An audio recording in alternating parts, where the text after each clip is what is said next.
The Gold and Ivory Tablecloth. At Christmastime, men and women everywhere gather in their churches to wonder anew at the greatest miracle the world has ever known. But the story I like best to recall was not a miracle. Well, not exactly. It happened to a pastor who was very young. His church was very old. Once, long ago, it had flourished. Famous men had preached from its pulpit, prayed before its altar. Rich and poor alike had worshipped there and built it beautifully.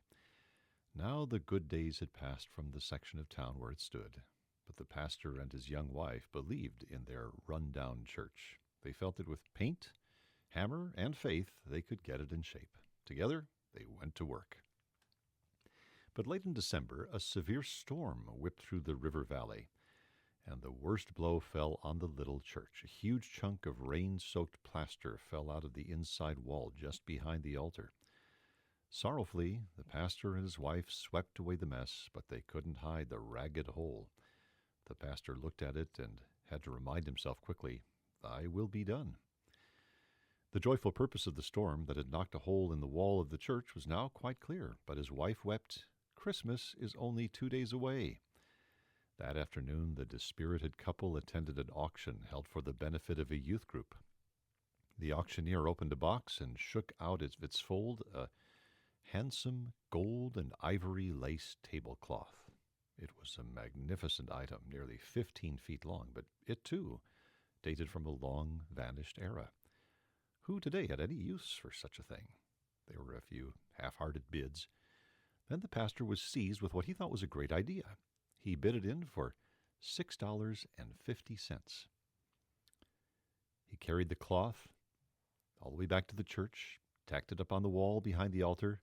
It completely hid the hole, and the extraordinary beauty of its shimmering handwork cast a fine holiday glow over the chancel. It was a great triumph.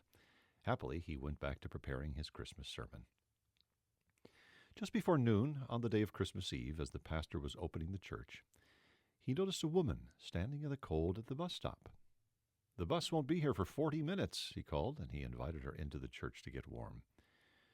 She told him that she had come from the city that morning to be interviewed for a job as governess to the children of one of the wealthy families in town, but she'd been turned down.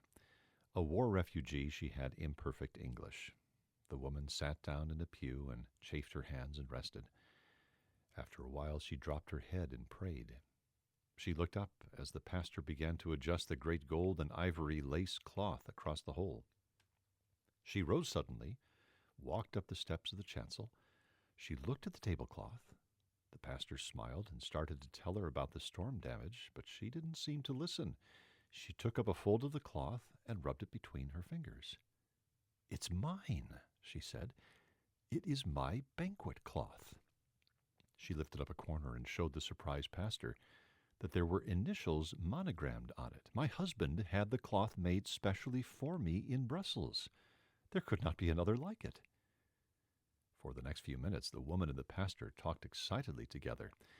She explained that she was Viennese and that she and her husband had opposed the Nazis and decided to leave the country. They were advised to go separately. Her husband put her on a train for Switzerland. They planned that he would join her as soon as he could arrange to ship their household goods across the border. She never saw him again. Later, she heard that he had died in a concentration camp. "I've always felt that it was my fault to leave without him," she said. "Perhaps these years of wandering have been my punishment." The pastor tried to comfort her, urged her to take the cloth with her. She refused, and then she went away. As the church began to fill on Christmas Eve, it was clear that the cloth was going to be a great success. It had been skillfully designed to look its best by candlelight. After the service, the pastor stood at the doorway. Many people told him that the church looked beautiful. One gentle-faced, middle-aged man, he was the local clock and watch repairman, looked rather puzzled. "It is strange," he said in his soft accent. "Many years ago, my wife, God rest her, and I owned such a cloth. In our home in Vienna, my wife put it on the table." And here he smiled, "only when the bishop came to dinner."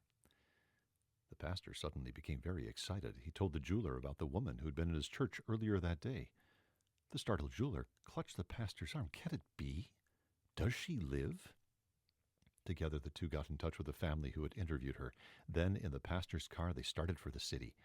And as Christmas Day was born, this man and his wife, who had been separated through so many saddened Yuletides, were reunited.